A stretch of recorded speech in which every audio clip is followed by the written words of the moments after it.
So zooming out and looking at Cava Group's revenue growth in recent years, it's been increasing nicely from 500 million in 2021 up to 1.1 billion in the most recent trailing 12-month period.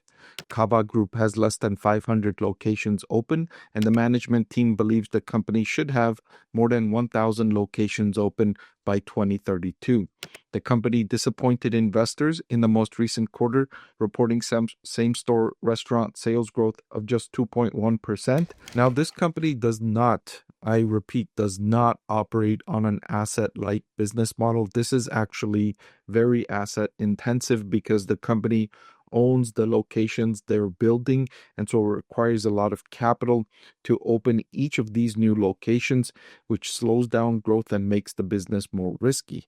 However, it's the same model that Chipotle utilized, and I compared this company with Chipotle a lot because Chipotle is like the standard bearer of excellent performance for restaurant companies in the recent, I want to say, decade. Since the outbreak, the E. coli outbreak, Chipotle has recovered really, really well, but it's facing some challenges since Brian Niccol, the CEO, left for Starbucks. Regardless, Chipotle is one of the best performing restaurant locations, and Cava Group in its early days is outperforming Chipotle. So that's what has me excited and has a lot of investors excited.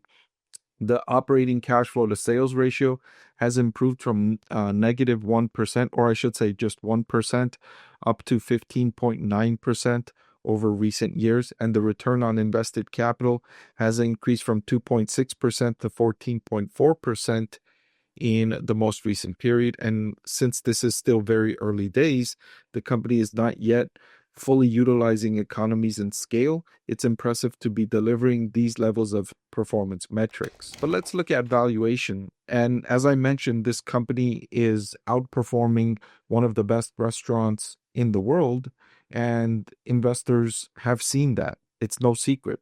And its valuation is expensive. It's trading at a forward price to earnings of 99, but this is the cheapest you've been able to buy Cava stock all year long here in 2025. The fair value I calculated and updated today is $155. The current market price is $60 after the big decline in recent months. So today I reiterated my buy rating for this company. Now, this is an above average risk stock, and so this should be not for risk averse investors, but investors looking for higher risk and higher return potential. Click the link below to watch the full video.